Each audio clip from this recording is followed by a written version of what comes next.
Inter first year maths 1B public ఎగ్జామినేషన్కి సంబంధించి final tips ఈ వీడియోలో చెప్పడం జరుగుతుంది. ఇంకా ఎవరైనా లైక్ చేయకపోతే లైక్ చేయండి. ఫస్ట్ టైం కనుక ఎవరైనా మన ఛానల్ని చూస్తే మాత్రం సబ్స్క్రైబ్ అయితే చేసుకోండి. సబ్స్క్రైబ్ చేసుకున్నారనుకోండి మీకు ఇటువంటి ఇంపార్టెంట్ వీడియోస్ అన్నీ కూడా రావడం జరుగుతుంది. కాబట్టి సబ్స్క్రైబ్ చేసుకోండి. సో నేను మీకు స్క్రీన్ మీద ఏవైతే చూపిస్తున్నానో ఫస్ట్ ఆఫ్ ఆల్ ఇవైతే కంప్లీట్ అయితే చేయండి.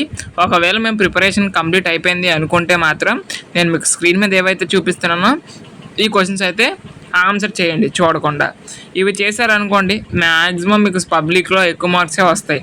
ఓకే, సో మీరు ప్రిపరేషన్ స్టార్ట్ చేయలేదనుకుంటున్నా ఇవి చేయండి. ఫస్ట్ ఇవి చేసిన తర్వాత ఇవన్నీ కంప్లీట్ చేసిన తర్వాత మాకు ఇంకా టైం ఉంది బ్రో అనుకుంటే రిమైనింగ్ అయితే చేయండి, ఎటువంటి ప్రాబ్లం లేదు. కనీసం ఇవైనా కంప్లీట్ అయితే చేయండి. మీకు టైం తక్కువ ఉందని నాకు తెలుసు. సో కాకపోతే మనం పాస్ అవ్వాలి, మంచి మార్కులు రావాలి అనుకుంటే మాత్రం ఇవి చెయ్యండి. ఓకేనా, మోస్ట్లీ రావడానికి ఎక్కువ అవకాశాలు ఉన్నాయి. లాస్ట్ 2 years నుంచి వచ్చాయి, ఇయర్ కూడా రావడానికి ఎక్కువ అవకాశం ఉంది. కాబట్టి ఇవైతే ప్రిపేర్ అవ్వండి. మీకు ఏ డౌట్స్ ఉన్నా కూడా మీరు కామెంట్ బాక్స్లో నిర్భయంగా అడగండి. మీ యొక్క ప్రతి డౌట్ కూడా క్లారిఫై చేస్తాను.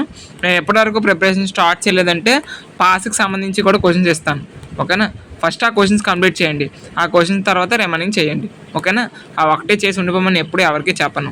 ఓకేనా, ఫస్ట్ కంప్లీట్ చేయండి. అవి ఇంకా టైం ఉంది అనుకుంటే రిమైనింగ్ అయితే చదవండి. ఓకేనా, మీకు ఇంకా ఏమైనా డౌట్స్ ఉంటే మాత్రం కామెంట్ బాక్స్లో కామెంట్ చేయండి. ఓకే, ఎప్పటికప్పుడు మీకు అన్ని సబ్జెక్ట్కి సంబంధించి గైడెన్స్ ఇవ్వడం జరుగుతుంది. Okay, thanks for watching this video once again. Thank you so much. Please like and subscribe. Thank you.